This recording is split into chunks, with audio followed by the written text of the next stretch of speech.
అబ్బా,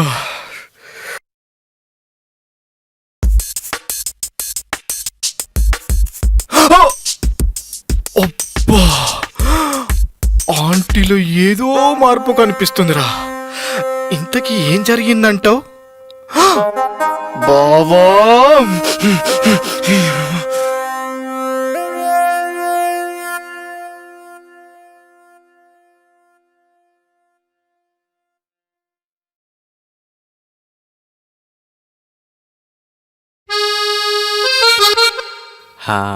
రండి.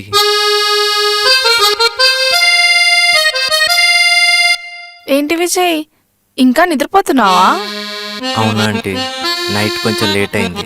అంతేలే, పెద్ద పెద్ద ఫ్యామిలీ వాళ్ళంతా మధ్యాహ్నమే నిద్రలేస్తారంట కదా, నువ్వు కూడా అంతేలే.